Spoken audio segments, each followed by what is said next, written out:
विष्णुपादाय कृष्ण नमस्ते सारस्वती देवी गौरवाणी प्रचारि निर्विशेष शून्यवादी पश्यति देश अच्छा कल्पते सिंधुभ्य गच्छति पावनेभ्यो वैष्णवेभ्यो नमो नमः।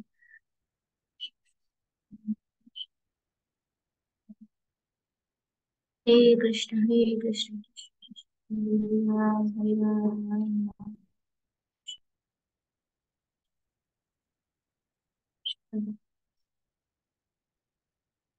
हरे कृष्णा। लास्ट टाइम हमने लास्ट क्लास में डिस्कस किया था कि किस तरह भगवान कृष्ण सर्वोपरि है, और सर्वोपरि होने के जो छह कारण हैं, जो छह भग या छह ऐश्वर्य पराशर मुनि ने बताए हैं पद्म पुराण में, वो हम लोगों ने डिस्कस किए थे। और एग्जाम्पल के साथ देखा था कि किस प्रकार से ये छह ऐश्वर्य सिर्फ और सिर्फ भगवान श्री कृष्ण में पाए जाते हैं। अब ये तो हमने देख लिया कि ठीक है, कृष्ण सर्वोपरि है। अब उससे अगले वाला टॉपिक है कि भगवान हमेशा कृष्ण नहीं आते, अलग अलग युग में भगवान अलग अलग अवतार लेके आते हैं। तो भगवान के कितने प्रकार के अवतार होते हैं, वो भगवान के अवतार कहाँ पे रहते हैं, भगवान खुद कहाँ पे रहते हैं, और भगवान के अलग अलग अवतार कौन कौन से हैं, वो आज के टॉपिक में देखेंगे। फिर अगर उसके आगे टाइम रहा तो फिर हम लोग देखेंगे कि देवी देवता में और भगवान में क्या अंतर है, और देवी देवता की पूजा और भगवान की पूजा में क्या अंतर है। ये दोनों इंपॉर्टेंट टॉपिक है। तो मैं भी स्क्रीन शेयर कर रही हूँ।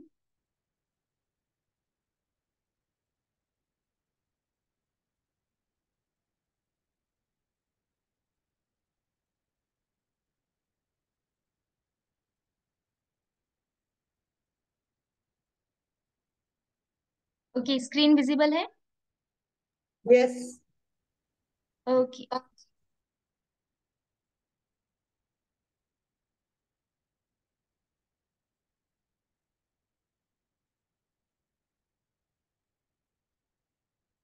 ठीक है, तो सबसे फर्स्ट टॉपिक है कि भगवान कृष्ण और विष्णु हमेशा सदैव कहाँ पे रहते हैं।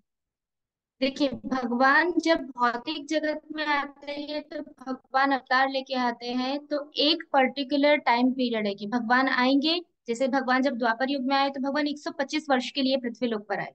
वो 125 वर्ष हमारे पृथ्वी लोक के जो निवासी हैं उनके लिए 125 वर्ष बहुत बड़ी बड़ी आयुष्य है। लेकिन देवी देवताओं के लिए मनुष्य का 125 वर्ष कुछ भी नहीं है। उनकी पलक झपकते ही 125 वर्ष पूरे हो जाए। तो यहाँ पे भगवान जब आते हैं तो उनका एक पर्टिकुलर टाइम होता है कि वो इसी टाइम पे आएंगे, ये परिवार में आएंगे, ये उद्देश्य के लिए आएंगे, और अपना ये उद्देश्य करके भगवान वापस अपने धाम चले जाएंगे।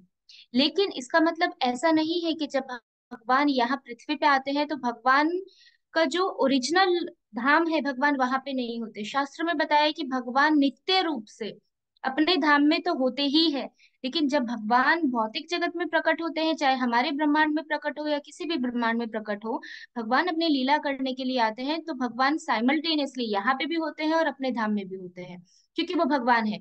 जैसे हम अगर घर पे है तो हम घर पे है तो साथ साथ में बाहर ऑफिस में नहीं हो सकते। भगवान का ऐसा नहीं है, भगवान अपने धाम में भी हो सकते हैं और अपने लीला करने के लिए किसी भी ब्रह्मांड में कितने भी अवतारों में भगवान एक साथ उपस्थित हो सकते हैं। इसके हम अभी आगे जाके एग्जाम्पल देखेंगे।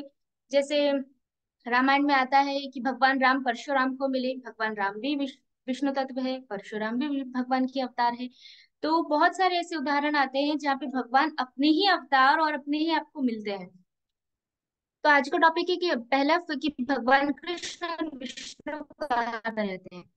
तो ब्रह्म संहिता का जो 43 वर्स है जिसमें बोला गया है कि भगवान का धाम कौन सा है, विष्णु का धाम कौन सा है, शिव जी का धाम कौन सा है, और देवी लोग जहाँ पे दुर्गा देवी रहती है, जो दुर्गा देवी के कंट्रोल में है, जहाँ पे हम सारे के सारे सभी भौतिक जीव रहते हैं।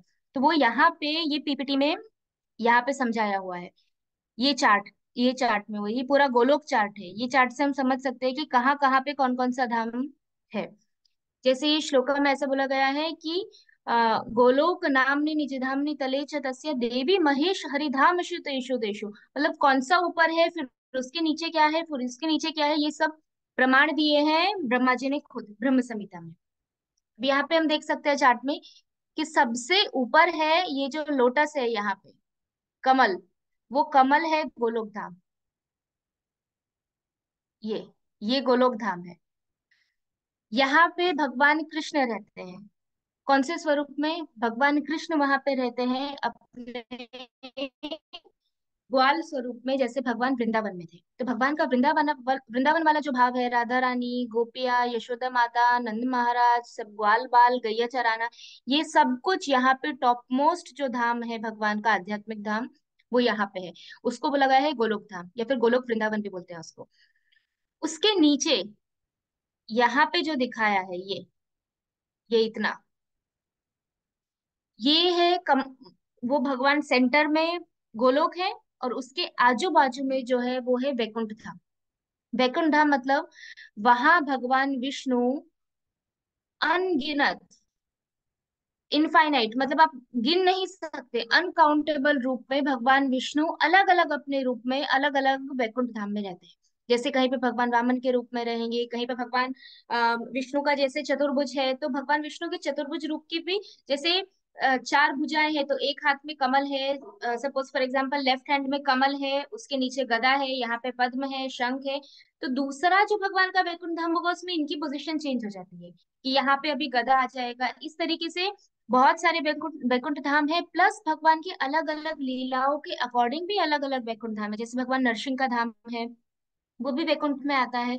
तो इस प्रकार से बहुत अनगिनत, बहुत सारे हम नहीं बोल सकते, अनगिनत मतलब हम उसको काउंट नहीं कर सकते, उतने सारे वैकुंठ धाम है, लेकिन गोलोक धाम सिर्फ एक है।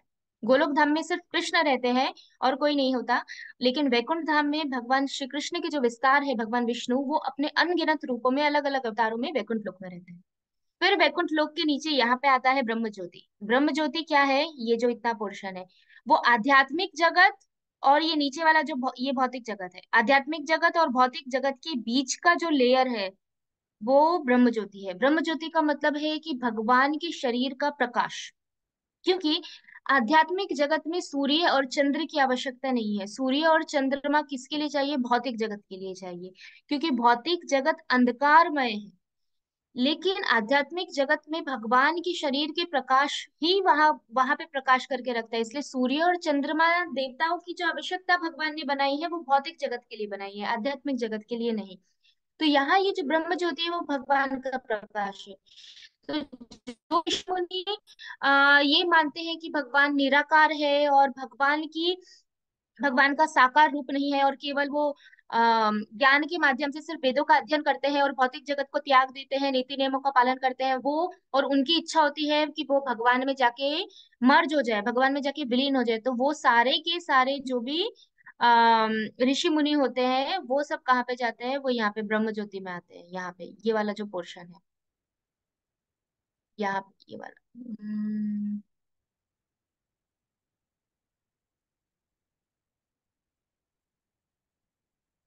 नहीं हो रहा, ठीक है छोड़ो। तो यहाँ पे आते हैं, ये जो ब्रह्म ज्योति वाला पोर्शन है वहां पे। अब अ, उसके ऊपर यहाँ पे एक और लोक दिखाया गया है। वहां पे ऊपर एक पर्वत दिख रहा है, जहाँ पे ब्रह्म ज्योति है उसके ऊपर। वो जो पर्वत है वो है भगवान शिव जी का लोक, कैलाश। ये कैलाश है यहाँ पे, ये ब्रह्म ज्योति के जो ऊपर है वहां पे कैलाश है।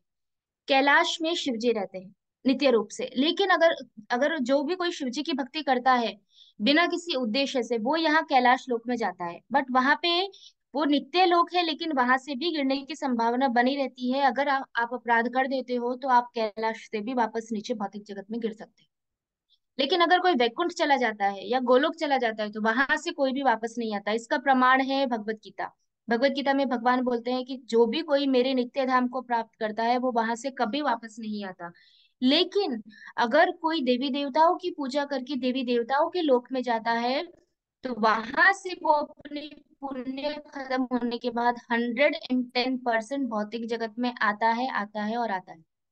वो भगवान के वचन है। अब उसके नीचे ब्रह्म ज्योति के नीचे ये जो पूरा ब्लैक कलर का पूरा दिखाया हुआ है, जहाँ पे देवी लोक लिखा है, ये देवी लोक जो है वो है हमारा ब्रह्मांड। इस ये एक एक सर्कल यहाँ पे दिखाया है। इस प्रकार के बहुत सारे सर्कल है। ये एक सर्कल है, ये एक ब्रह्मांड है। ऐसे एक यहाँ पे पीछे है, एक उसके पीछे है, तो ये सब जो है वो अलग अलग अलग अलग ब्रह्मांड है। इस तरह के अनगिनत ब्रह्मांड है। तो एक ब्रह्मांड में 14 लोक होते हैं, और वो 14 लोक में एक लोक होता है पृथ्वी लोक, और वो एक पृथ्वी लोक में हम होते हैं।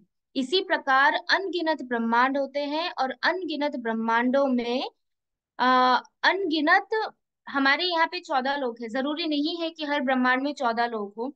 हर ब्रह्मांड अलग अलग होता है, हर ब्रह्मांड के ब्रह्मा जी अलग अलग होते हैं, हर ब्रह्मांड के जीव अलग अलग होते हैं। बट हमारा पर्टिकुलर जो ब्रह्मांड है उसमें 14 लोक है, और उसमें से जो सेंटर वाला बीच वाला लोक है वो है पृथ्वी लोक। उसके अलावा बाकी की 6 ऊपर है, बीच में पृथ्वी है, और 7 नीचे वाले निम्न लोक है।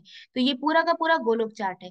तो भगवान कहाँ पे रहते हैं? भगवान रहते हैं गोलोक में और वैकुंठ में। उसके बाद शिव जी आते हैं, फिर ब्रह्म ज्योति आती है, फिर देवी लोक आते हैं। देवी लोक में भी शिव जी रहते हैं, क्योंकि देवी लोक में भी कैलाश है। टोटल 3 कैलाश है, 2 कैलाश नहीं है या एक कैलाश नहीं है, टोटल 3 कैलाश है।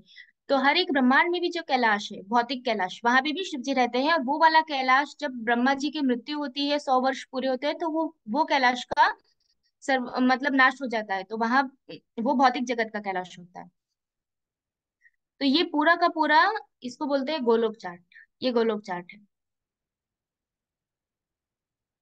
ये यहाँ पे अच्छे से जूम करके बताया है कि ये बीच में जो है वहां पे कृष्ण है और राधा रानी है। और ये जो छोटे छोटे बबल्स बाजू में दिख रहे हैं, ये ये अलग अलग वैकुंठ लोक है। और हर वैकुंठ लोक में भगवान विष्णु अलग अलग अवतार में अलग अलग रूप में रहते हैं। तो ये है, इसलिए अगर कोई बोले कि भगवान कहाँ रहते हैं, तो मैं ऐसा नहीं बोलना है पता नहीं भगवान कहाँ रहते हैं। भगवान तो मेरे हृदय में रहते हैं। हाँ, हृदय में तो रहते ही है, लेकिन उसके अलावा भी भगवान कहीं और रहते हैं। तो ये भगवान का धाम है जहाँ पे भगवान रहते हैं, सिर्फ हृदय में नहीं रहते हैं। उसके बाद अब नेक्स्ट टॉपिक है भगवान के अवतार। तो ये बहुत अच्छा फिगर बताया है यहाँ पे। उसमें देखो सबसे ऊपर यहाँ पे है कृष्ण, बहुत बड़ा है।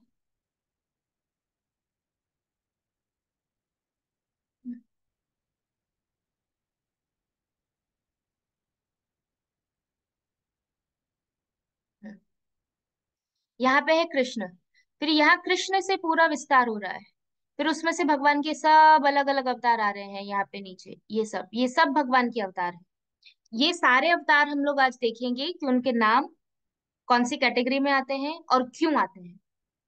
तो ये सब भगवान के अवतार है। अब यहाँ पे देखो, यहाँ पे विष्णु है, ये रहे बीच में, और ये भी विष्णु है, और ये यहाँ पे भी भगवान विष्णु है, और यहाँ बीच में कृष्ण है। तो ये एक भगवत गीता में भगवान प्रमाण देते हैं कि अहम सर्वस्य प्रभवो मत सर्वम प्रवर्तते इति मत्वा भजन्ते माम बुधा भाव समन्विता। भगवान क्या बोल रहे हैं? अहम सर्वस्य प्रभवः, मैं सबसे ऊपर हूँ, और जितने भी मेरे अवतार है, जितनी भी चीजें हैं, वो सब कुछ मुझसे ही आता है। ये भगवान भगवत गीता में प्रमाण देते हैं 10th चैप्टर में। उसके बाद दूसरा प्रमाण दिया गया है श्रीमद् भागवतम में। श्रीमद् भागवतम में हम देखते हैं कि पहले स्कंद के तीसरे अध्याय में भगवान के सारे अवतारों का वर्णन आता है, 22 अवतारों का वर्णन आता है। और वो 22 अवतार का वर्णन करने के बाद उसमें बीच में कृष्ण का भी नाम आता है। भगवान विष्णु आते हैं, कृष्ण आते हैं, ये नारद मुनि, कूर्म अवतार, नरसिंह अवतार, वर अवतार, सब अवतारों का नाम आता है। और वो उसमें बीच में एक जगह कृष्ण का भी नाम आता है। तो जब कोई हम पढ़ेंगे भागवत में, हम देखेंगे कि अच्छा, कृष्ण को भी अवतार में इंक्लूड किया गया है। लेकिन जब सारे के सारे अवतार पूरे हो जाते हैं, 22 के 22 अवतार, उसके बाद श्लोका आता है कि एते च अंश कला पुंसा कृष्णस्तु भगवान स्वयं। कि ये सारे के सारे जितने आगे दिए हैं, ये सब भगवान के केवल अंश है, लेकिन कृष्ण जो है वो स्वयं भगवान है। तो ये क्या, वो श्लोक प्रमाण है भागवतम का कि भगवान श्री कृष्ण से ही सारे के सारे अवतार आते हैं। और ऐसे बहुत सारे प्रमाण है अलग अलग शास्त्रों में। इवन भगवान का धाम देख के भी हम लोग पता लगा सकते हैं कि भगवान श्री कृष्ण का धाम है जो सबसे ऊपर है। उसके बाद ब्रह्मा जी ब्रह्म संहिता में इस चीज की पुष्टि करते हैं। और श्रीमद् भागवतम में अलग अलग जगह भी पुष्टि की गई है कि किस प्रकार भगवान श्री कृष्ण से भगवान विष्णु का अवतार होते हैं। एक्चुअली हम देखते हैं कि समाज में क्या है कि कृष्ण ऐसा लगता है कि साधारण व्यक्ति है, इसीलिए कृष्ण अवतार हो सकते हैं। लेकिन भगवान विष्णु जो है वो पूरे ऑपुलेंस में रहते हैं, इसलिए भगवान विष्णु से कृष्ण आते हैं। लेकिन शास्त्रों में बोला गया है कि कृष्ण से विष्णु आते हैं। कृष्ण और भगवान विष्णु में कोई अंतर नहीं है। सिर्फ और सिर्फ भाव का अंतर है, हमें भेद नहीं करना चाहिए। इससे क्या होगा, हम भगवान विष्णु का अपराध कर सकते हैं। लेकिन हमें क्लियर होना चाहिए, जैसे प्रभुपाद जी बताते हैं कि अगर हमारे पास 50 मोमबत्तियां हैं और हम 50 मोमबत्ती में से एक मोमबत्ती ले रहे हैं और उस एक मोमबत्ती से बाकी की 49 मोमबत्ती जला रहे हैं, तो सारी मोमबत्ती जो भी है, सारी कैंडल एक समान है। लेकिन फिर भी जो पहली कैंडल है जिसको हमने सबसे पहले जलाया, वो पहली पहली ही रहती है। सिर्फ इतना फर्क है भगवान कृष्ण और विष्णु में, कि भगवान श्री कृष्ण वो पहली मोमबत्ती है और बाकी की जो कैंडल है वो भगवान विष्णु है, और कोई फर्क नहीं है। दूसरा एक डिफरेंस भाव का जो मैंने बोला, भाव का डिफरेंस ये है कि भगवान विष्णु की जो सेवा है, उनकी सेवा उनके भक्त दास्य भाव में ही कर सकते हैं। कि हम भगवान विष्णु के साथ विवाह नहीं कर सकते क्योंकि वो लक्ष्मीपति है। हम भगवान विष्णु को फ्रेंड नहीं बना सकते, हम भगवान विष्णु के माता पिता नहीं बन सकते क्योंकि वो तो परम पिता है। हम इसलिए अगर हमें भगवान विष्णु के वैकुंठ में जाना है, भगवान विष्णु की सेवा करनी है, तो केवल मात्र हम दास्य भाव में भगवान की सेवा कर सकते हैं, उनके दास बन के। जैसे बाकी सब जो वैकुंठ में जितने भी विष्णु दूत थे वो भगवान की सेवा करते हैं। लेकिन कृष्ण के जो भाव है वो भगवान विष्णु के भाव से अलग होते हैं। कृष्ण की सेवा हम 5 भाव में कर सकते हैं। शांत भाव में, जैसे उनके गले की हार बन के, माला बन के हम सेवा कर सकते हैं। उनके शरीर के वस्त्र बन के हम उनकी सेवा कर सकते हैं। फिर दास्य भाव में भगवान कृष्ण की सेवा हो सकती है। साख्य भाव में कृष्ण की सेवा हो सकती है, भगवान के सखा, क्योंकि भगवान गोलोक में खेलते हैं, वैकुंठ में भगवान खेलते नहीं है। भगवान गायों के साथ, ग्वाल बाल के साथ खेलना कूदना, कुछ भी खाना, वो सारे काम गोलोक में होते हैं। इसलिए गोलोक जो है वो घर के जैसा है और वैकुंठ जो है वो ऑफिस के जैसा है, बस इतना डिफरेंस है भगवान श्री कृष्ण में और विष्णु में। अब उसके बाद नेक्स्ट टॉपिक है भगवान के 6 अवतार। शास्त्र में बताया कि 6 प्रकार के अवतार होते हैं। सबसे पहला है पुरुष अवतार, लीला अवतार, गुणावतार, मनवंतर युगा अवतार और शक्तावेश अवतार। एक एक देख लेते हैं। सबसे पहले पुरुष अवतार। पुरुष अवतार का मतलब क्या है?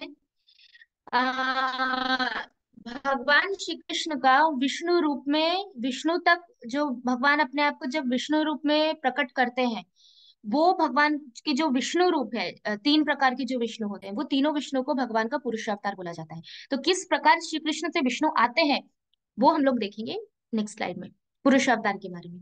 तो यहाँ पे बताया है कि सबसे पहले है कृष्ण। फिर कृष्ण से आते हैं सर्वप्रथम सबसे पहले बलराम जी। हमें कभी भी ये भी नहीं समझना चाहिए कि बलराम जी जो हमेशा कृष्ण के साथ रहते हैं, ऑलवेज कृष्ण कभी अकेले नहीं होते, हमेशा बलराम जी होते हैं। कृष्ण लीला में बलराम के रूप में, माँ चैतन्य महाप्रभु की लीला में नित्यानंद के रूप में, भगवान राम की लीला में लक्ष्मण के रूप में, हमेशा बलराम जी भगवान के साथ होते हैं। क्योंकि भगवान श्री कृष्ण की जो सेवा है, बलराम भी भगवान है, कृष्ण भी भगवान है। कृष्ण सेवा लेने वाले भगवान है, बलराम जी सेवा करने वाले भगवान है, सिर्फ इतना अंतर है। तो कृष्ण से सबसे पहले बलराम आते हैं, इसलिए बलराम को बोला गया है आदि गुरु। भगवान कृष्ण की सेवा कैसे करनी है वो हमें सिखाते हैं बलराम जी। फिर बलराम जी से चतुर्व्यूह आता है। चतुर्व्यूह मतलब संकर्षण, वसुदेव, अनिरुद्ध और प्रद्युम्न। उसमें से फिर जो संकर्षण है उनमें से आते हैं नारायण। फिर नारायण में से आता है दूसरा चतुर्व्यूह आता है, जिसमें से वापस संकर्षण, फिर वासुदेव, फिर वापस अनिरुद्ध और फिर प्रद्युम्न। ये वाले संकर्षण में से फिर, यहाँ पे एरो आएगा, ये वाले संकर्षण में से फिर आते हैं 3 विष्णु। कारणोदक्षाई विष्णु, गर्भोदक्षाई विष्णु और क्षीरोदक्षाई विष्णु। तो पुरुष अवतार के कौन कौन से हैं? भगवान के कारणोदक्षाई विष्णु, गर्भोदक्षाई विष्णु और क्षीरोदक्षाई विष्णु, ये तीनों भगवान के पुरुष अवतार है। अब तीनों का क्या क्या कार्य है और तीनों कहाँ कहाँ पे रहते हैं हम लोग देखेंगे। सबसे पहले कारणोदक्षाई विष्णु। कारणोदक्षाई विष्णु रहते हैं कारण सागर में। कारण सागर कहाँ पे है? भौतिक जगत और आध्यात्मिक जगत के बीच में, वहां पे कारण सागर है। इस मटेरियल वर्ल्ड के बाहर, भौतिक जगत के बाहर। कारणोदक्षाई विष्णु केवल एक ब्रह्मांड में एक ही होते हैं। ब्रह्मांड के बाहर मतलब पूरा का पूरा जो क्या बोलते हैं, एक जो हमने पीछे देखा कि एक बबल है, वो बबल के बाहर एक ही कारणोदक्षाई विष्णु होते हैं। कारणोदक्षाई विष्णु का जो दूसरा नाम है वो है महाविष्णु। महाविष्णु भी उनको बोला जाता है। और जितने भी ब्रह्मांड है, फॉर एग्जाम्पल हम उदाहरण ले लेते हैं कि सपोज 1000 ब्रह्मांड है। 1000 नहीं है, है तो अनगिनत, लेकिन सपोज कि 1000 ब्रह्मांड है। तो भगवान महाविष्णु या कारणोदक्षाय विष्णु, उनका नाम है कारणो। कारणो मतलब वो कारण सागर में शयन करते हैं। कारण नाम इसलिए पड़ा है क्योंकि पूरे भौतिक जगत के कारण वही है, उनके कारण ही ये पूरा जो भौतिक जगत है, इतने सारे ब्रह्मांड है, उसकी उत्पत्ति होती है। इसीलिए भगवान को बोला गया है कारणोदक्षाय विष्णु। और महाविष्णु बोला गया है क्योंकि वो तीनों में सबसे पहले विष्णु वो है, इसलिए वो महाविष्णु है। तो महाविष्णु जब श्वास लेते हैं और श्वास छोड़ते हैं, जब वो श्वास छोड़ते हैं तो उनके शरीर के हर एक रोम रोम में से एक ब्रह्मांड की उत्पत्ति होती है। ऐसा शास्त्र में बताया है, ब्रह्म संहिता में, भागवतम में, हर जगह। भागवतम में बहुत अच्छे से डिस्क्रिप्शन दिया है इसका, अलग अलग पुराणों में हर जगह बताया है। तो भगवान की हर रोम रोम में से एक ब्रह्मांड आता है।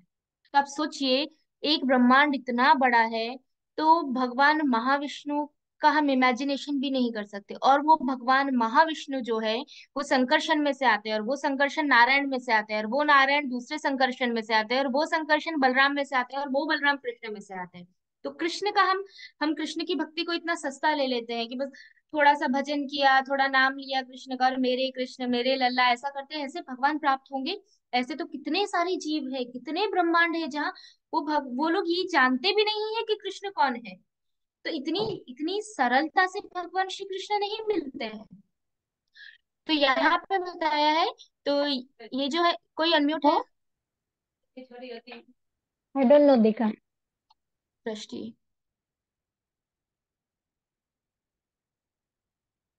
तो यहाँ पे तो ये है कारणोदक्षय विष्णु। तो एक कारणोदक्षय विष्णु सिर्फ एक ही होते हैं। अब भगवान कारणोदक्षय की विष्णु के अगर 1000 रोम है, 1000 तो नहीं है, अनगिनत है, बट तो उसमें से 1000 ब्रह्मांड की उत्पत्ति होती है सिर्फ भगवान की सांस छोड़ने से। और जब भगवान सांस ले लेते हैं अंदर, तो सारे के सारे ब्रह्मांड का प्रलय हो जाता है। अब वो भगवान की एक सांस में का टाइम ड्यूरेशन हम आगे जाके देखेंगे, वो हमारे लिए बिलीव करना हमारे लिए इम्पॉसिबल है। क्यों? क्योंकि हमारी बुद्धि कैसी है, भौतिक। हम हमारी आंखों के सामने चीजों को उत्पन्न होते हुए देखते हैं और खत्म होते हुए देखते हैं। कोई व्यक्ति आता है, उसका जन्म होता है, मृत्यु होती है, हर चीज आती है, डिस्ट्रक्ट होता है। इसीलिए हमारी जो लिमिटेशन है माइंड की, वो इतनी छोटी है कि हम हर चीज को छोटे टाइम में देखते हैं। इसीलिए जब हम भगवान विष्णु के श्वास का वर्णन करेंगे कि भगवान की एक श्वास कितनी होती है, ब्रह्मा जी की आयु कितनी होती है, तो तब हमें पता चलेगा कि ये हमारी भौतिक बुद्धि के कितनी बाहर की चीज है। तब हमें रियलाइज होगा कि आध्यात्मिक ज्ञान क्या है और हम जो पढ़ते हैं भौतिक ज्ञान, उसमें कितना अंतर है। तो ये हो गए कारणोदक्षय विष्णु। अब यहाँ पे ये दूसरी फोटो में भी बताए हैं, ये भगवान कारणोदक्षय विष्णु है, और ये जो गोले गोले हैं यहाँ पे जो बबल्स है, ये एक एक ब्रह्मांड है। अब हर एक ब्रह्मांड के अंदर क्या है, वो हम लोग देखेंगे। ये देखो यहाँ पे बताया है, अभी जितने ब्रह्मांड होंगे उतने ब्रह्मांड, हमने एग्जाम्पल लिया 1000 ब्रह्मांड का, तो 1000 ब्रह्मांड है, तो इसका मतलब भगवान कारणोदक्षय विष्णु अपना विस्तार करेंगे, और 1000 ब्रह्मांड के अंदर वो 1000 गर्भोदक्षय विष्णु के रूप में जाके रहेंगे। और वो जो भी ब्रह्मांड होगा, वो ब्रह्मांड आधा भगवान का जो पसीना होता है, भगवान उससे वो आधा का आधा ब्रह्मांड भरा होता है, और उसमें भगवान शयन करते हैं, लक्ष्मी जी उनके पाद सेवन मतलब उनके चरणों की सेवा करती है। तो यहाँ पे देखो, इसमें बताया है कि ये भगवान महाविष्णु है, और एक ब्रह्मांड को जूम करके यहाँ पे बताया है, ये एक ब्रह्मांड है। ये ब्रह्मांड के अंदर यहाँ पे, ये जो है यहाँ पे वो गर्भोदक्षय विष्णु है। अब गर्भोदक्षय विष्णु का क्या होता है वो हम देखते हैं। ऐसे हजारों ब्रह्मांड है, अनगिनत ब्रह्मांड है, हर ब्रह्मांड में एक ही गर्भोदक्षय विष्णु है, इसलिए जितने ब्रह्मांड होंगे उतने गर्भोदक्षय विष्णु होंगे। अब यहाँ पे उसको जूम करके बताया है कि गर्भोदक्षय विष्णु क्या करते हैं। तो ये जो यहाँ पे सागर दिखाया है, ये भगवान का पसीना है। भगवान शयन करने के लिए, क्योंकि भगवान का पसीना हमारे जैसा गंदा स्मेल करने वाला ऐसा नहीं होता है। भगवान का पसीना जो होता है, आप सोचिए कि गंगा गंगा जो इतनी पवित्र मानी जाती है, वो गंगा क्या है, जो कारण सागर है जहाँ पे महाविष्णु शयन करते हैं, वो जल जो है, वो जल भगवान के चरणों को स्पर्श करके भौतिक जगत में आता है, उसका ही रूप गंगा है। तो भगवान की चरण लगने से जो नदी इतनी पवित्र हो सकती है, तो भगवान का पसीना कितना पवित्र हो सकता है, हम सोच नहीं सकते। तो यहाँ पे बताया है कि यहाँ पे शेषनाग है, जो बलराम जी है, जो भगवान की सेवा करते हैं। यहाँ पे लक्ष्मी जी है, जो हमेशा भगवान के चरणों की सेवा करती हैं, आइडियल पत्नी की तरह। और यहाँ पे ये जो लेटे हुए हैं, वो है भगवान गर्भोदक्षय विष्णु। तो हर ब्रह्मांड में भगवान ऐसे शयन करते हैं। भगवान की नाभि से यहाँ, दूसरे कलर का देखिए, भगवान की नाभि से यहाँ ये ये कमल उत्पन्न होता है। ये कमल पे बैठे हैं ब्रह्मा जी। ऐसे ब्रह्मा जी आते हैं। भगवान की नाभि से उत्पन्न कमल के ऊपर ब्रह्मा जी विराजते हैं। अब वो ब्रह्मा जी, ये देखती हूँ नेक्स्ट स्लाइड में है।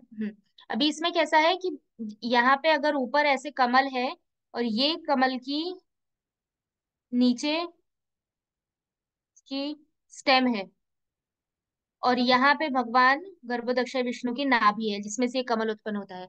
तो हमारे जो 14 लोक होते हैं, जिसको हम बोलते हैं कि ये पृथ्वी लोक है, अतल वितल सुतल तलातल रसातल पाताल, ये निम्न लोक, फिर स्वर्ग लोक, महर लोक, जन लोक, ब्रह्म लोक, ये सारे लोक जो होते हैं वो इस ये जो नाल है इसकी कमल की, इसके अंदर होते हैं, यहाँ पे ऊपर इस प्रकार से इसके अंदर।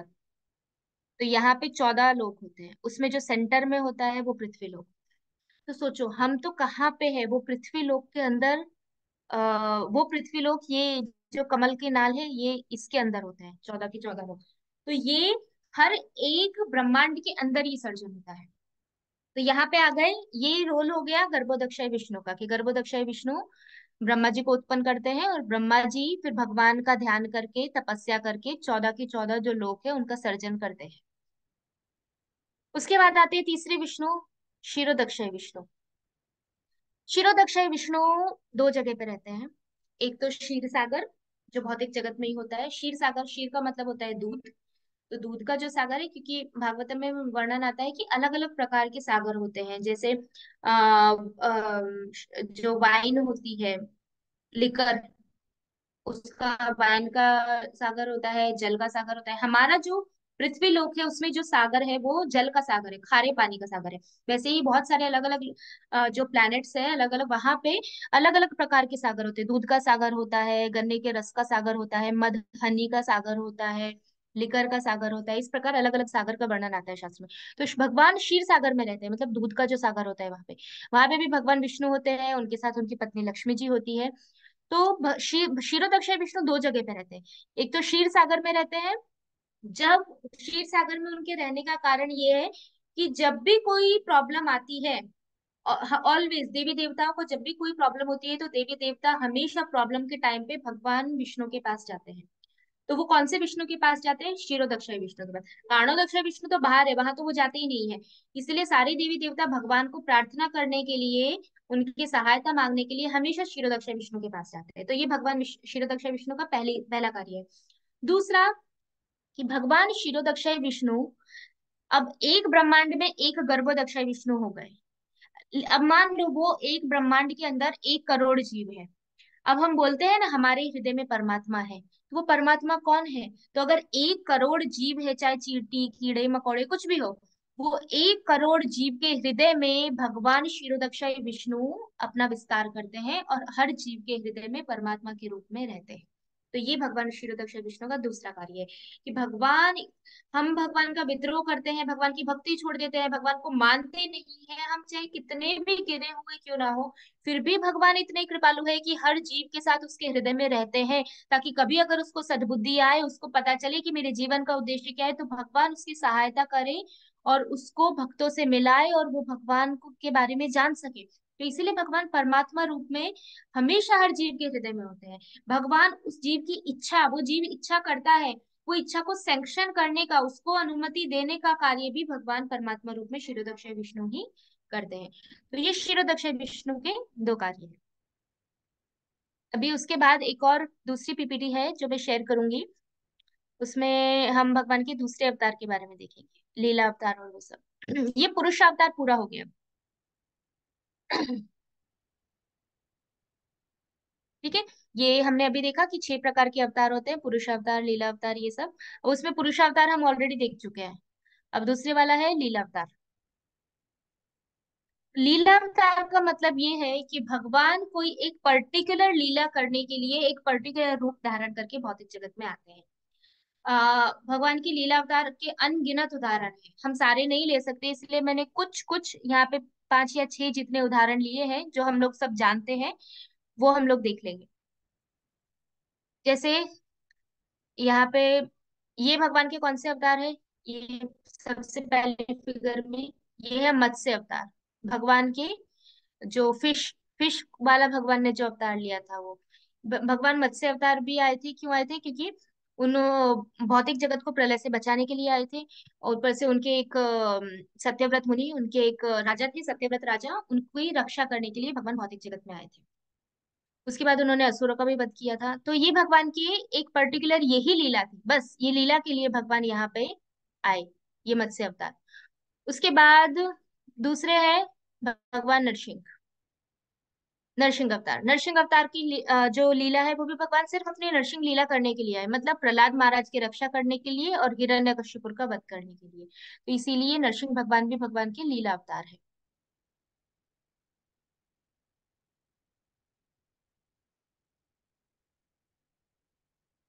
के बाद नेक्स्ट है, ये कौन से अवतार है भगवान की? वराह अवतार। भगवान ने ये अवतार क्यों लिया था? भगवान ने वराह अवतार लिया था दो कारणों से। पृथ्वी को जब 14 लोग ब्रह्मा जी अरेंज कर रहे थे तो उस टाइम पे पृथ्वी कारण सागर में गिर गई थी। तो वहां से कारण सागर में से उठा, सॉरी, गर्भोदक सागर में, कारण में नहीं, गर्भोदक सागर में गिर गई थी। तो वहां से पृथ्वी को बाहर निकालने के लिए भगवान ने वराह अवतार लिया था। दूसरा, हिरण्यकशिपुर का जो भाई थे हिरण्याक्ष, हिरण्याक्ष का वध करने के लिए भी भगवान ने वराह अवतार लिया था। तो ये दो कारण से भगवान, ये दो लीला के लिए भगवान ने वराह अवतार लिया था। उसके बाद नेक्स्ट है ये एनोटेशन सभी पेज पे आ रहा है। उसके बाद है भगवान का मोहिनी अवतार। भगवान ने मोहिनी अवतार, वो भी भगवान का लीला अवतार है, क्योंकि भगवान ने जब,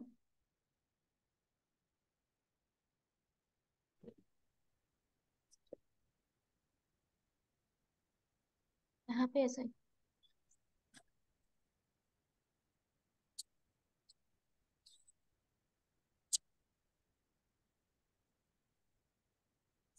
एक मिनट, ये विजिबल है स्क्रीन?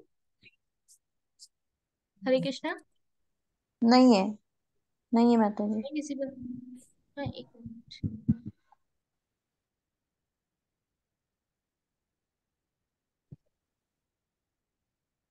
जूम कौन यूज कर रहा है? किसी ने जूम पे दूसरी जगह से,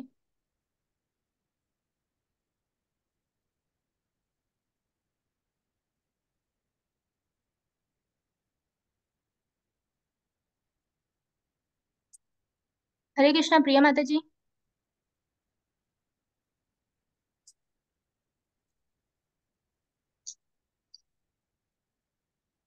हाँ माता जी। हाँ, हरे कृष्ण। ये कहीं से लॉगिन हुआ है क्या? हाँ, ये वापस लॉगिन हुआ है कि ये यहाँ पे बंद हो गया है? अच्छा, नहीं सेम मैंने तो मेरे सेम में से आईडी। किया। मैंने तो मेरे में से किया माता जी।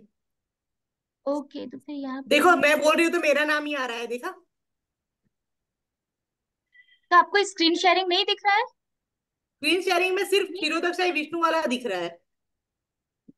क्षीरो दक्षिण विष्णु दिख रहा है, एक हाँ, मिनट। वो नव्या ने मुझे बोला कि मम्मी आ नहीं रहा है, आ नहीं रहा है। मैं आई तो अब देखा, वो जब वराह का बोला तो जो जो भगवान बोला है ना, क्या थी ना, तो नव्या हाँ, क्षीरोदक्षाई विष्णु के बाद जो भी अवतार के बोला ना, तो आपकी आवाज आ रही थी लेकिन पीपीटी में वो नहीं हो रहा था क्या? हाँ, अभी दिख स्क्रीन रहा है? शेयर नहीं। अभी हो रहा है। हाँ, अभी हुआ। अभी मोहिनी होता दिख रहा है। हाँ, तो मुझे आपको बताना चाहिए था ना, मैं बोल रही हूँ तो कि नहीं दिख रहा है, ऐसा नहीं, किसी ने मुझे बोला उसने भी मुझे नहीं कि। उसने मुझे बोला और तुरंत वो मैंने एक्चुअली क्या, उस मोबाइल में फोन आ रहे थे ना, तो मैंने लैपटॉप में मेरा यहाँ लैपटॉप से स्टार्ट किया ना, तो मुझे लगा मुझे नहीं दिख रहा है क्योंकि मोबाइल में छोटा दिख रहा था। ओके। तो मुझे लगा मुझे दिख नहीं रहा है, इसलिए मैंने लैपटॉप में स्टार्ट किया वो देखने के लिए। उसके बाद बोल सकती हूँ ना, मुझे ऐसा लगा कि आप जूम कर रहे हो और उसमें नहीं दिख रहा है, तो मोबाइल में थोड़ा कम दिख रहा था। तो वैसे भी मुझे चश्मे है, तो मैं जूम कर रही थी, मुझे दिख नहीं ओके रहा था ओके इसलिए। ओके, ठीक है ठीक है, ठीक है सॉरी ठीक है सॉरी। माता जी, ठीक है ठीक है, ओके। कभी कभी कंटिन्यू करते हैं, ओके। रिकॉर्डिंग चालू है। ठीक है, तो मैं फोटो दिखा देती हूँ यहाँ पे फिर से एक बार सबको। ये यहाँ पे मत्स्य अवतार है, उसके बाजू में नरसिंह अवतार है। ये भगवान का वराह अवतार है। ये मोहिनी अवतार है। मोहिनी अवतार का उद्देश्य क्या था? सिर्फ एक ही उद्देश्य था, आ, कि जो समुद्र मंथन के समय जो अमृत प्राप्त हुआ था वो अमृत देवताओं को देना, और चालाकी से असुरों को या दैत्यों को वो अमृत ना देना, ये था काम भगवान के मोहिनी अवतार का।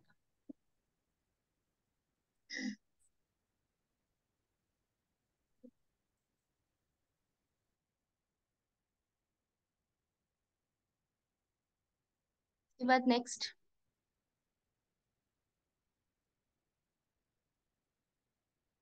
हम्म फिर है भगवान का कुर्म अवतार। कुर्म का मतलब होता है टॉर्टोइस, कछुआ। तो जब समुद्र मंथन हुआ, तो एक्चुअली में देखा जाए तो हम सोचते हैं कि समुद्र मंथन इतनी बड़ी लीला थी, एक तरफ असुर थे, एक तरफ देवी देवता थे, वासुकी को बुलाया, वासुकी को रस्सी बनाया, और मंदर पर्वत, इतने बड़े पर्वत को मंथन किया। बट उसके पीछे भागवत में आता है कि एक ही कारण था ये लीला का। मेन कारण क्या था? कि भगवान विष्णु ने जब कूर्म अवतार लिया था, तो भगवान विष्णु को अपनी पीठ पे खुजली हो रही थी। उनको ऐसा था कि कोई खुजाए। तो भगवान विष्णु ने ये लीला के माध्यम से मंदर पर्वत को अपनी पीठ के ऊपर रखा। यहाँ पे हम नीचे देख सकते हैं, सबसे नीचे पर्वत के नीचे भगवान विष्णु है। और वो जब मंथन हो रहा था इस प्रकार से, तो वो जो पर्वत है, मंदर पर्वत, वो हिल रहा था। तो उससे भगवान विष्णु को अच्छा लगा। तो भगवान विष्णु सिर्फ अपनी खुजली को मिटाने के लिए भगवान की ये लीला थी, कि ये लीला से भगवान को अच्छा लगे। तो ये थे भगवान के कूर्म अवतार।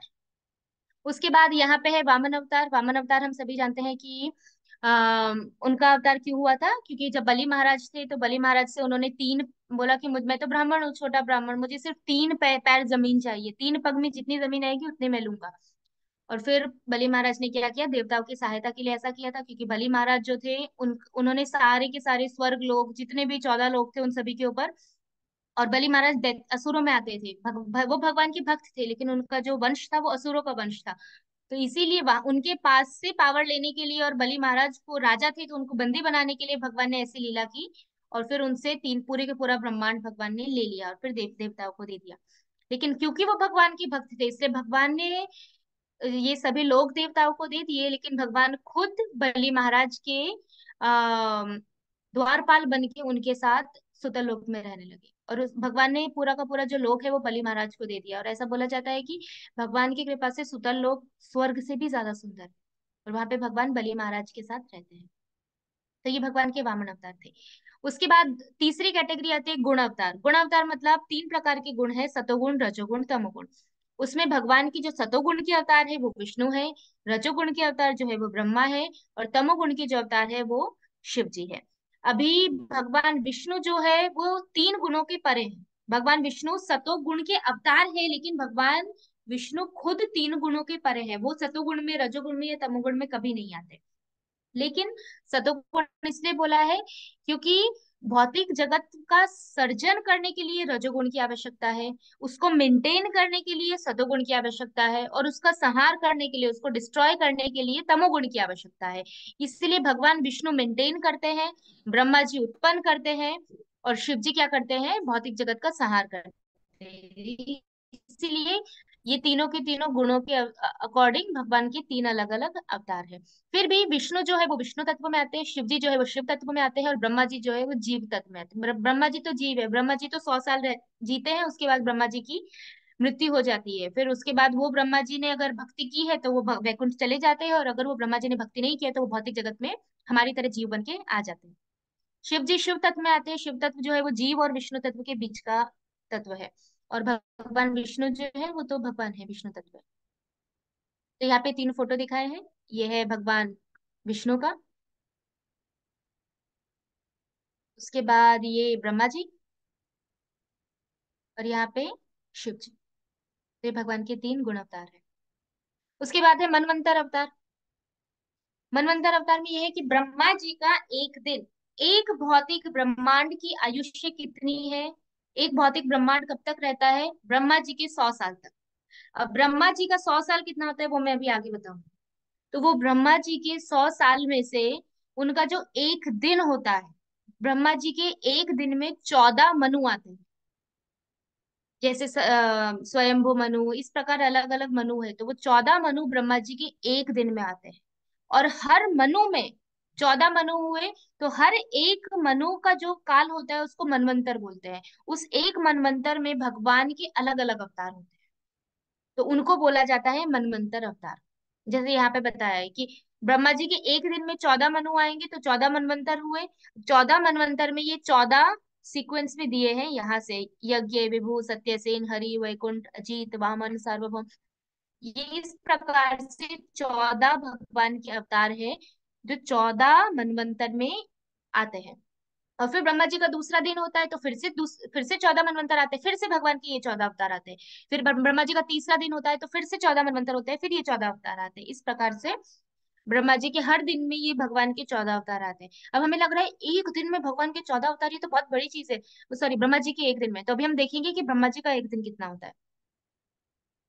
यहाँ पे दिया है, ब्रह्मा जी का एक दिन होता है 311.04 ट्रिलियन ईयर्स। इतने साल ब्रह्मा जी का क्या होता है, ये इतना ते कल्प, हाँ ये इतना दिया है, इतना ब्रह्मा जी का होता है। अब सोचिए, अब ये कहाँ से है? यहाँ पे क्रिएशन है स्टार्टिंग में, और लास्ट में क्या है? सहारे। इतनी सॉरी, इतना ब्रह्मा जी की लाइफ होती है टोटल। ब्रह्मा जी के जो 100 साल होते हैं वो इतने होते हैं। अब उसमें से ब्रह्मा जी का एक दिन कितना होता है, ये यहाँ पे बीच में जो छोटा सा दिख रहा है यहाँ पे, ये जो है छोटा सा, वो बताया है कि मान लो ये ब्रह्मा जी का एक दिन है, जिसको ब्रह्मा जी के एक दिन को बोला जाता है कल्प। एक दिन एक कल्प होता है ब्रह्मा जी का। तो यहाँ पे एक कल्प में कितने, एक दिन में कितने साल होते हैं? हमारे हमारे कितने साल होते हैं? 4.32 बिलियन ईयर्स। मतलब, और उसमें कितने दिन होते हैं? 14 मनवंतर होती है और 15 संध्या होती है। संध्या मतलब कि वो मनवंतर, एक मनवंतर से दूसरे मनवंतर में चेंज हो रहा है, उसको बोलते हैं संध्या। तो 14 मनवंतर आते हैं एक दिन में, और इतना दिन होता है, और इतनी लंबी ब्रह्मा जी की रात होती है। अब ये दूसरी वाली लाइन दी है, वो पूरा ब्रह्मा जी का बताया है, नाइट से नाइट। तो ये एक दिन हुआ ब्रह्मा जी का।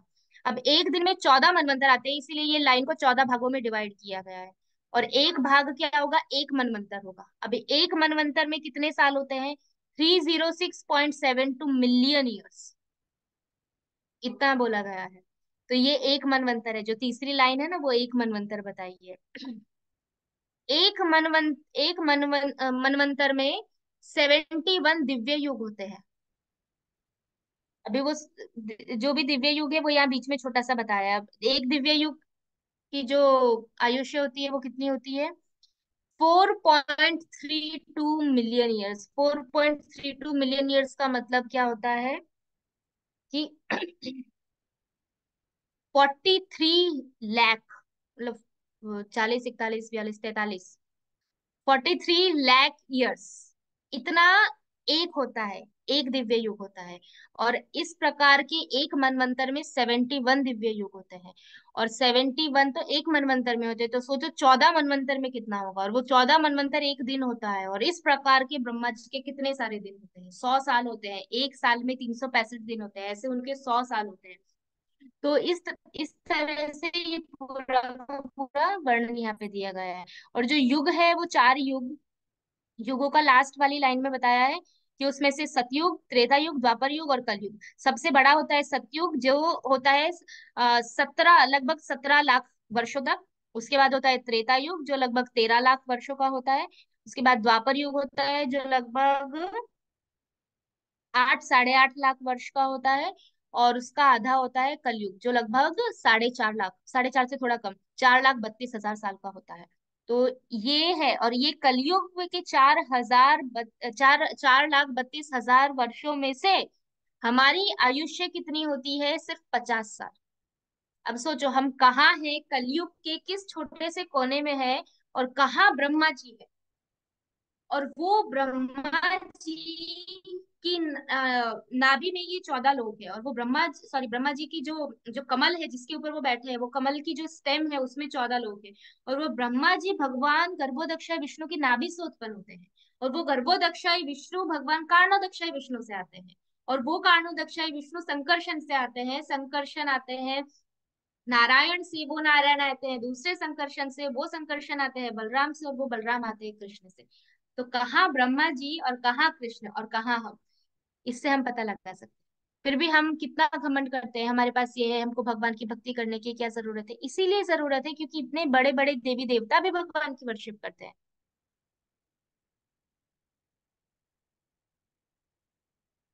उसके बाद है युगावतार। युगावतार का मतलब है कि चार अलग अलग युग होते हैं, तो हर अलग अलग युग में भगवान के अलग अलग अवतार होते हैं। जैसे सतयुग में भगवान का अवतार था मत्स्य अवतार, नरसिंह अवतार, वराह अवतार, ये सब सतयुग में थे। त्रेता युग में भगवान का वामन अवतार, फिर भगवान का राम अवतार, परशुराम जी भी थे त्रेता युग में। उसके बाद द्वापर युग में कृष्ण और बलराम, और कलयुग में कल्कि और चैतन्य महाप्रभु। कल्कि भगवान के अवतार अभी आने बाकी है, चैतन्य महाप्रभु कलयुग की शुरुआत में आते हैं। और हर हर हर कलयुग में चैतन्य महाप्रभु नहीं आते, और कल्कि भगवान जो है वो कलयुग के लास्ट में आते हैं। चैतन्य महाप्रभु ब्रह्मा जी के पूरे एक दिन में, मतलब ब्रह्मा जी का एक दिन कितना हुआ, शॉर्ट में बताती हूँ। ब्रह्मा जी के एक दिन में 1000 चतुर्युग होते हैं। 1000 चतुर्युग मतलब 1000 बार सतयुग, त्रेतायुग, द्वापर युग, कलयुग, फिर दूसरी बार सतयुग, त्रेतायुग, द्वापर युग, कलयुग, ऐसे 1000 बार होता है। तो इस तरीके से 1000 चतुर्युग में से केवल एक ही कलयुग में चैतन्य महाप्रभु आते हैं। और हम बहुत बहुत बहुत भाग्यशाली है कि वो कलयुग ये वाला है जिसमें हम हैं अभी। और जब चैतन्य महाप्रभु आते हैं तब चैतन्य महाप्रभु हरे कृष्ण महामंत्र दे के जाते हैं, क्योंकि उसी टाइम पे जीव सबसे ज्यादा हरे कृष्ण महामंत्र का जप करके भगवत धाम जा सकते हैं, भगवान के पास जा सकते हैं। वरना बाकी सारे कलयुग में ये संभव नहीं है, वेरी डिफिकल्ट। इसीलिए जिस चीज को मौका मिला है कृष्ण को जानने का, जिस चीज को पता है हरे कृष्ण महामंत्र क्या है, उसको बस अपना जीवन झोंक देना चाहिए माला माला करने में। हरे कृष्ण महामंत्र ही एकमात्र ऑप्शन है कलयुग में भगवान को प्राप्त करने का, उसके अलावा कुछ नहीं है। हम इतना सारा पढ़ रहे हैं, कृष्ण भगवान क्यों है, ये है ये क्यों कर रहे हैं, ताकि हम अल्टीमेटली ये पॉइंट पे पहुंच सके, हम कन्विंस हो सके कि ये हरे कृष्ण महामंत्र इज एवरीथिंग।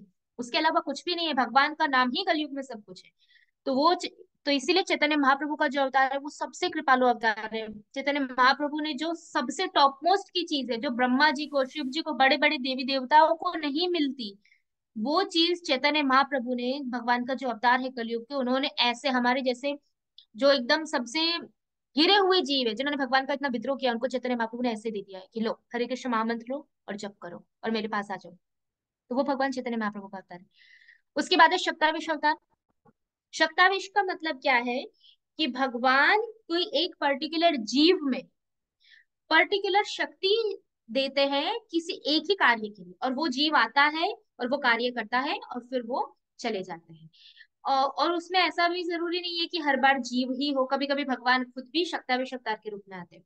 अब यहाँ पे कुछ उदाहरण दिए हैं, जैसे व्यास देव है, हम देते हैं आगे जाके फिगर में जैसे व्यास देव।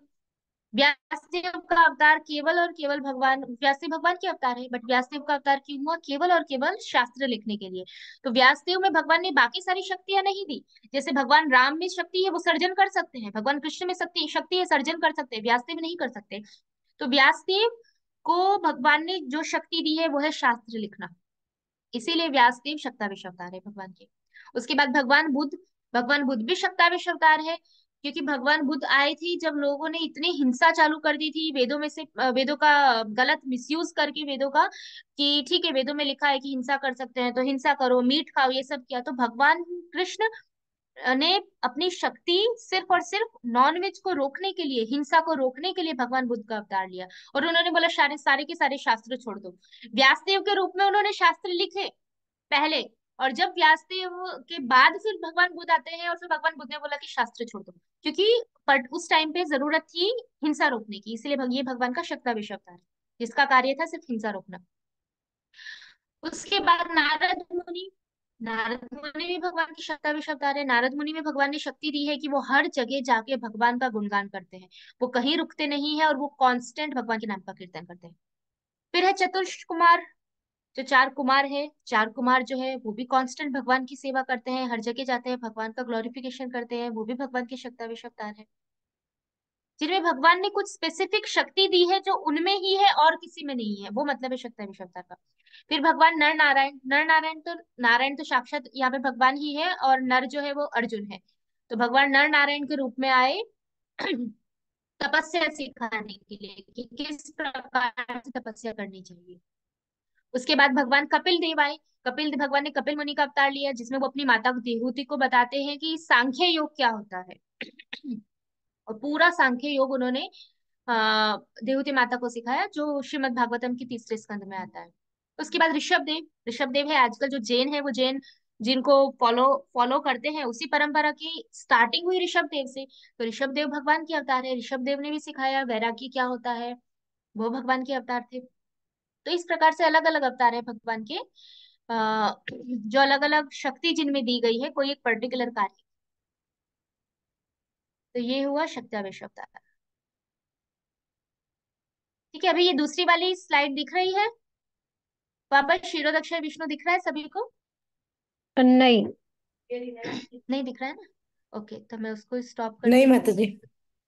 हाँ, तो मैं फिर से स्टॉप करके उसको वापस शेयर करती हूँ। फिर से अभी हम आ जाते हैं क्षीरोदक्षय विष्णु पे। अब दिख रहे हैं भगवान? नहीं। हो रहा है। हाँ। यस माता जी, दिख रहा यस। है। ओके। यस। ओके, ठीक है। तो ये है भगवान क्षीरोदक्षय विष्णु, वो हमने देख लिया। अब है देवताओं की स्थिति। बस 15 मिनट है, ले लेते हैं फटाफट। हाँ, यहाँ पे भगवत गीता में ही भगवान बता रहे हैं, क्लियर भगवान ने बोला है कि जितने भी देवी देवता है, कि जितने भी देवी देवता है सभी भगवान के अंश है, और भगवान ही सारे देवी देवताओं के आदि है।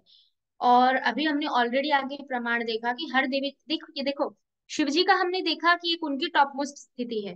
ब्रह्मा जी की तो आयुष्य है, ब्रह्मा जी की तो मृत्यु हो जाती है।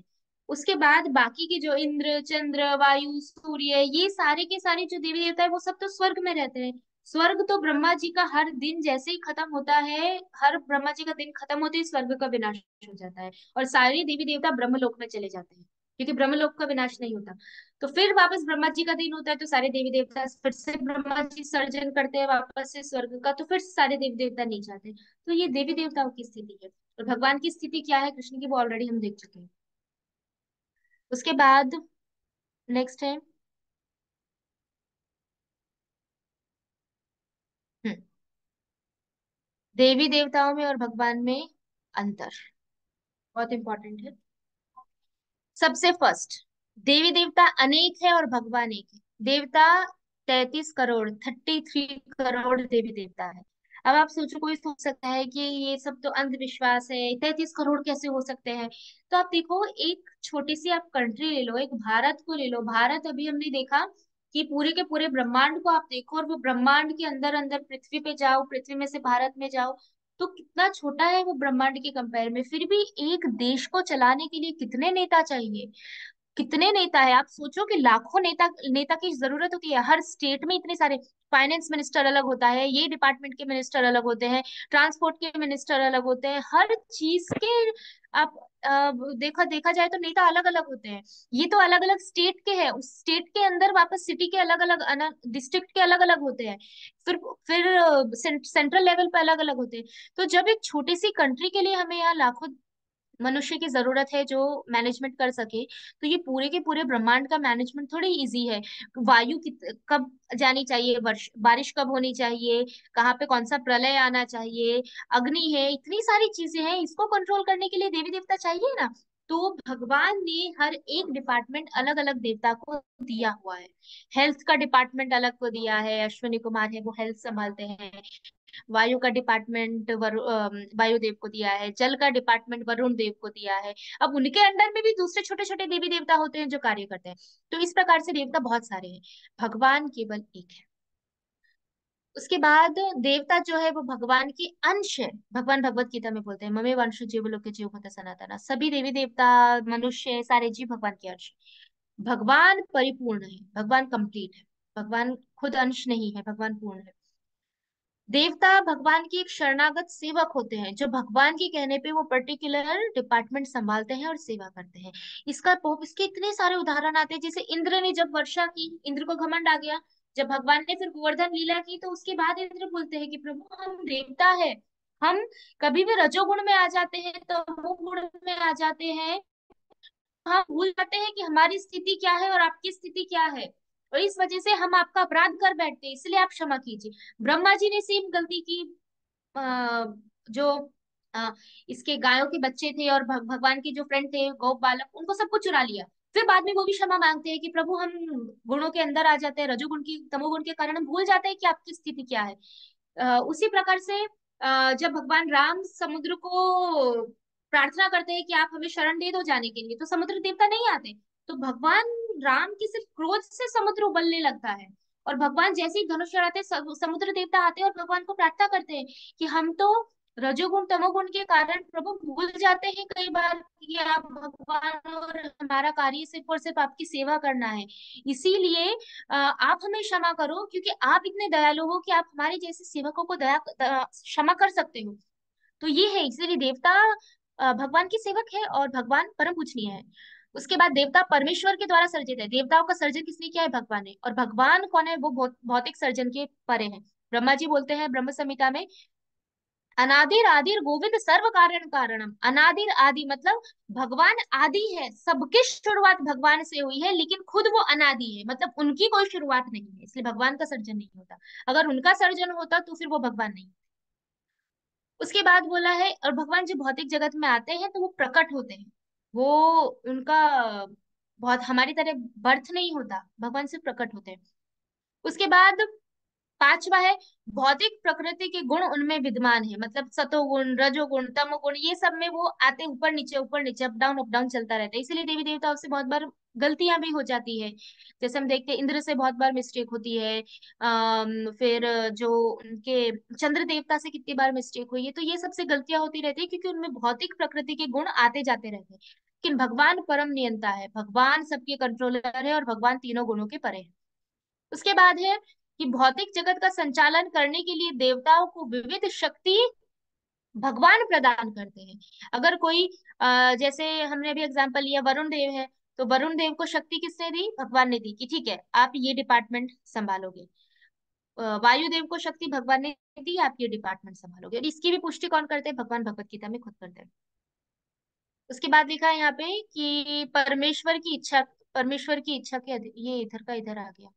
सातवां नंबर यहाँ पे होगा, ये जो सातवां नंबर है वो इधर होगा देवता में, कि देवता जो है भगवान परम स्वतंत्र है। यहाँ पे है परम स्वतंत्र, मतलब भगवान को किसी की आज्ञा लेने की जरूरत नहीं है। भगवान अपनी इच्छा से जो चाहे कर सकते हैं। कई बार भगवान लीला करते हैं कि वो किसी की पूजा कर रहे हैं या किसी से परमिशन ले रहे हैं, वो हमें सिखाने के लिए कि हमें क्या करना चाहिए। लेकिन भगवान को किसी की आवश्यकता नहीं। भगवान खुद भगवत गीता में बोलते हैं कि अगर कोई देवी देवताओं के भक्त है और वो देवी देवताओं की पूरी श्रद्धा के साथ पूजा कर रहे हैं, और वो देवी देवताओं से कोई वरदान मांगते हैं, और देवी देवता अगर उनको वो वरदान देते हैं, तो देवी देवता भी भगवान की इच्छा के बिना उनको वरदान नहीं दे सकते। जब कृष्ण उसको सैंक्शन करते हैं कि ठीक है आप इसको ये वरदान दे दो, तभी देवी देवता हमको वरदान दे सकते हैं। उसके बाद सातवां है कि देवी देवता भगवान की इच्छा के अधीन है।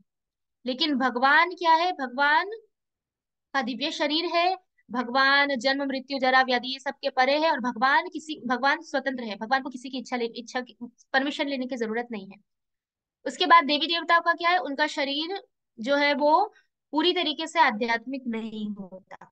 ये थोड़ा आगे पीछे हो गए पॉइंट्स, मुझे ऐसा लग रहा है इधर का उधर चला गया। देवी देवताओं का जो है उनका शरीर आध्यात्मिक नहीं है। देवी देवताओं का शरीर क्या होता है? भौतिक होता है, इसीलिए देवी देवताओं की भी मृत्यु होती है। उसके बाद है कि भगवान जो है वो भौतिक प्रकृति के तीन गुणों से मुक्त है, वो हमने पहले ही देख लिया किस प्रकार से। और फिर लास्ट है कि देवता जो होते हैं वो अशाश्वत सत्ता है। अशाश्वत मतलब उनकी जो पोजीशन है वो टेम्पररी है।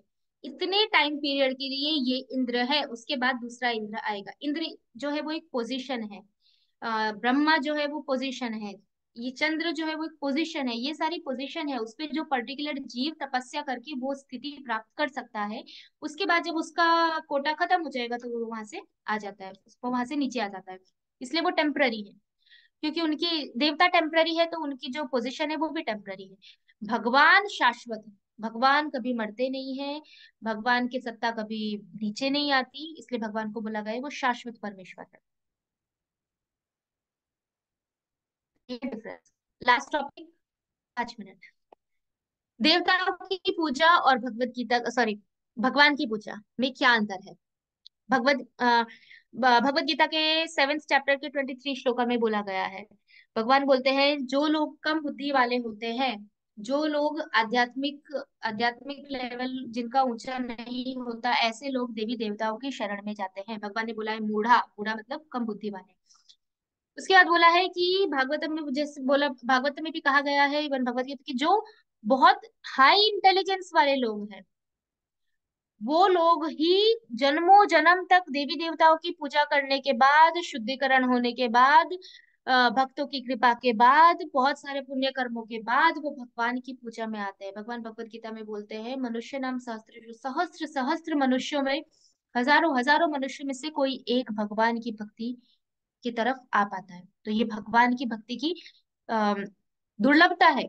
क्योंकि सबको पता है कि कृष्ण की भक्ति करना आसान नहीं है।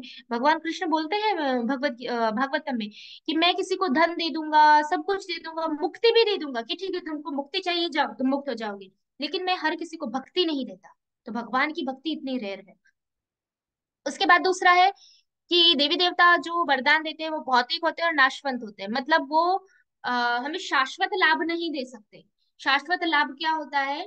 कि भगवान के धाम में जाना, और ऐसा लाभ जो ये भौतिक शरीर खत्म होने के बाद भी बना रहे। जैसे अगर हम किसी देव देवता की पूजा कर रहे हैं, उन्होंने हमें धन दे दिया, मृत्यु के बाद तो धन का कोई काम नहीं है। फिर उन्होंने हमें अच्छी एजुकेशन दे दी, बहुत फेम दिया, ये सारी चीजें हैं वो उन्होंने दे दिया, अच्छी हेल्थ दी। बट ये सब कब तक है? जब तक हमारी आयुष्य है तब तक। उसके बाद क्या, सब नष्ट हो जाता है। लेकिन भगवान हमें कैसा लाभ देते हैं? कृष्ण कृष्ण हमें शाश्वत लाभ देते हैं कि अगर आपने ये जन्म में 10 बार भी, मान लो फॉर एग्जाम्पल, अपने 5 साल माला की है, तो वो 5 साल की आपकी माला, आपकी भक्ति का 5% सपोज गिनती है उसकी, तो आपकी 5% जो भक्ति है वो अगले जन्म में 6% से कंटिन्यू होगी। और जब आपकी भक्ति 100% हो जाएगी तो आप भगवत धाम गोलोक चले जाओगे या वैकुंठ चले जाओगे। तो भगवान की जो भक्ति है वो कभी नष्ट नहीं होती। आप हमारा शरीर नष्ट हो जाएगा लेकिन वो भक्ति शाश्वत है। एक एक भगवान का एक एक नाम, एक एक श्रवण हम जो करते हैं, सुनते हैं, हम जो अध्ययन करते हैं, वो परमानेंट है। उसको कोई नाश नहीं कर सकता। हाँ, अपराध के कारण वो रुक जाएगा थोड़े टाइम के लिए, लेकिन वो नाश नहीं होता उसका। लेकिन देवी देवताओं के जो होते हैं वो तो नष्ट हो जाते हैं। उसके बाद है, भगवान की अनुमति के बिना वरदान या आशीर्वाद नहीं दे सकते। ये भी भगवत गीता में बोला गया है 9.22 में। भगवान खुद बोलते हैं कि देवी देवता जो वरदान देते हैं वो वरदान तभी वो दे पाएंगे जब मैं उनको परमिशन देता हूँ कि ठीक है ग्रांटेड, ऐसा। लेकिन भगवान के सारे आशीर्वाद वरदान, भगवान को किसी से परमिशन लेने की जरूरत नहीं है। भगवान स्वतंत्र है, अपनी इच्छा से किसी को भी दे सकते हैं। इसीलिए देवी देवता हमें वो ही वरदान और आशीर्वाद दे सकते हैं जो हमारे कर्मों के अकॉर्डिंग हमारे योग में लिखे हैं। फॉर एग्जाम्पल, अगर किसी को संतान योग लिखा है, ये जन्म में नहीं है, लेकिन हो सकता है उसके कर्मों के अकॉर्डिंग उसको 4 जन्म के बाद है कि उसको संतान योग है, तो देवी देवता भगवान की इच्छा से वो 4 जन्म बाद का जो संतान योग है वो ये लाइफ में दे सकते हैं। बट क्यों दे पाए? क्योंकि उसको ऑलरेडी संतान योग है, इसीलिए। लेकिन अगर किसी को है ही नहीं योग, लेकिन कृष्ण उसका योग बना सकते। देवी देवता कर्मों के अकॉर्डिंग उसको फल दे पाते हैं, लेकिन भगवान कृष्ण कर्मों के परे है, इसलिए किसी के कर्म में हो या ना हो भगवान सब कर सकते हैं। वो स्वतंत्र है, वो काल काल भगवान के अंडर में कार्य करता है। उसके बाद है, भगवत गीता में बोला है कि जो देवी देवताओं की पूजा करते हैं वो देवी देवताओं के धाम जाते हैं, और जो भगवान की पूजा करते हैं वो भगवान के धाम जाते हैं। जो देवी देवताओं के धाम में जाएगा वो वापस आएगा, जो भगवान के धाम में जाएगा वो वापस भौतिक जगत में नहीं आएगा। उसके बाद भगवत गीता में ही बताया कि देवी देवताओं की जो पूजा करने की जो विधि है वो अयोग्य है।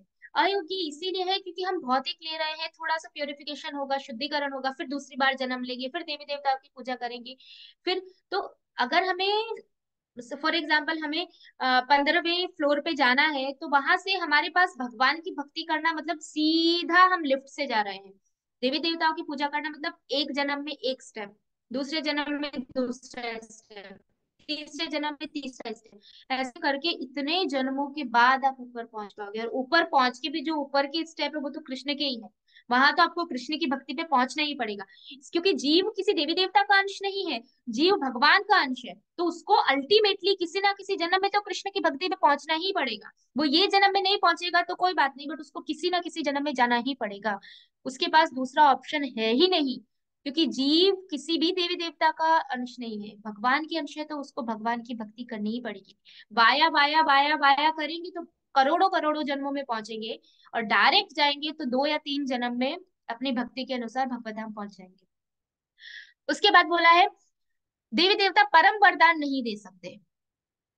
परम वरदान देने का मतलब है कि हमें भौतिक जगत से निकालना और भगवान की सेवा में लगाना। भौतिक जगत से निकालने का कार्य देवी देवता नहीं कर सकते। देवी देवता भौतिक जगत में ही रखते हैं और यही के ही वरदान देते हैं। भगवान क्या करते हैं, वो ही केवल एकमात्र है जो परम वरदान दे सकते हैं। परम वरदान मतलब भौतिक जगत से बाहर निकालना। इवन मुक्ति देना भी देवी देवताओं के हाथ में नहीं है। देवी देवता आपको मुक्ति भी नहीं दे सकते। इसके शास्त्रों में इतने सारे उदाहरण हैं जहाँ पे कोई दुर्गा देवी के भक्त होते हैं, वो मांगते हैं उनसे आप मुक्ति चाहिए, तब वो बोलती है दुर्गा देवी की नहीं, तुम्हें मुक्ति चाहिए तो तुम्हें गोविंद की शरण में ही जाना पड़ेगा, गोविंद के बिना तो मुक्ति कोई दे ही नहीं सकता। इसीलिए मुक्ति का जो अधिकार है वो भगवान विष्णु के पास है, कृष्ण के पास है, राम के पास है। इसीलिए तो मृत्यु के टाइम पे किसी देवी देवता की पूजा नहीं होती है, सब राम नाम सत्य है, राम नाम बोला जाता है कि ताकि राम के नाम से ही वो उसको मुक्ति मिल सके। बट अभी ट्रेंड ऐसा है कि मृत्यु के बाद हम बोलते हैं राम नाम सत्य। जब वो जीता है, जीता जागता होता है, तब कोई राम नाम बोलता नहीं है। अब मृत्यु के बाद तो उसको इतना फल नहीं मिलेगा जितना अगर वो जागता होता और वो राम का नाम लेता तो उसको मुक्ति मिल जाती है। अभी उसके मरने के बाद बोलते हैं राम नाम सत्य है। तो ये चीज समझने वाली है।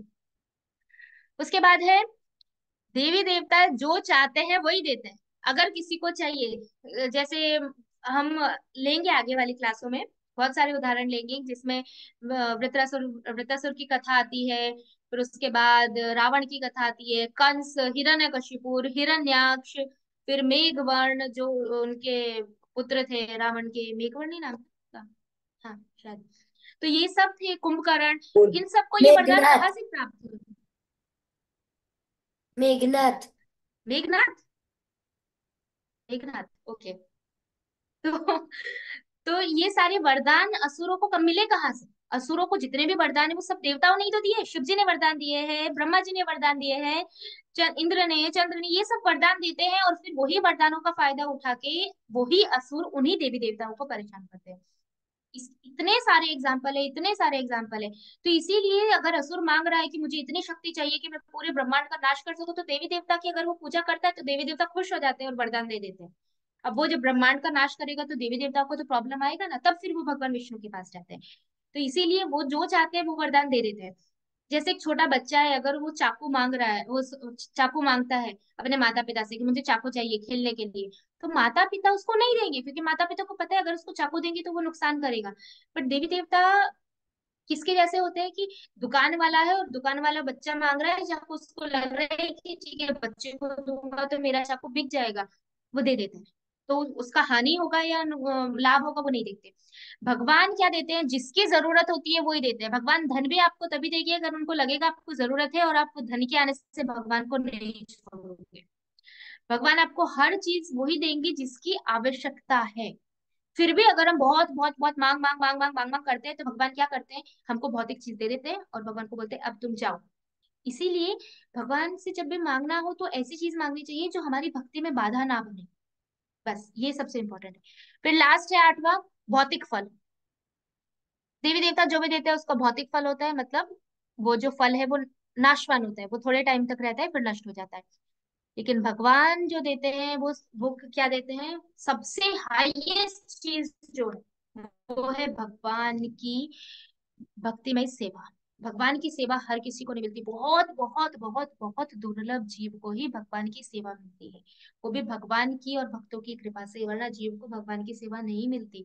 हमारा अधिकार ही नहीं है इतना कि हम, ना ही हमारी इतनी योग्यता है कि हम भगवान की सेवा कर सके, फिर भी भगवान हमको सेवा देते हैं। ये भगवान की महानता है कि हम भगवान के लिए इतना सा करते हैं तो भगवान अपनी सेवा दे देते हैं। जब शिव जी को उनकी जो भक्त है उनकी बहुत पूजा करते हैं और उसके बाद शिव जी जब प्रसन्न हो जाते हैं, जब निष्काम भाव से कोई शिव जी की पूजा करता है, तब शिव जी उनको प्रसन्न होकर बोलते हैं मैं तुम्हें वो टॉप मोस्ट चीज दे रहा हूँ जिसके ऊपर कुछ नहीं है, मैं तुम्हें कृष्ण की भक्ति दे रहा हूँ। क्योंकि शिव जी कौन है, शिव जी भी वैष्णव है, वो आचार्य है ऑथराइज संप्रदाय के, तो वो वैष्णव है, खुद उनको पता है भक्ति की महिमा क्या है। इसलिए शिव जी भी प्रसन्न होकर क्या करते हैं, कृष्ण की भक्ति दे देते हैं। इसलिए जो सबसे टॉप मोस्ट चीज है वो है भगवान की भक्ति या भगवान की सेवा। ठीक है, तो यहाँ पे ये हमारा टॉपिक एंड। अभी नेक्स्ट टाइम हमारा टॉपिक होगा ये, भौतिक प्रकृति, काल और कर्म। उसमें हम बहुत सारे टॉपिक लेंगे कि भौतिक प्रकृति क्या होती है, कैसे कार्य करती है, काल का प्रभाव क्या होता है, और कर्म। कर्म बहुत इंपॉर्टेंट है कि हमें कर्म के फल कैसे मिलते हैं। अच्छा करते हैं तो भी हमारे साथ बुरा होता है, और बहुत सारे लोग बुरा बुरा करते हैं, उनके साथ तो बहुत अच्छा होता है। तो किस प्रकार से कर्म कार्य करता है, किस किस रूप में कर्म स्टोर स्टोर रहता है, वो सारी चीजें हम लोग नेक्स्ट क्लास में लेंगे। ठीक है, तो अभी मैं स्टॉप करती हूँ। तो एंड करते हैं यहाँ पे। वंशाकल्पतरुभ्यश्च कृपा सिन्धुभ्य एव च पतितानां पावनेभ्यो वैष्णवेभ्यो नमः।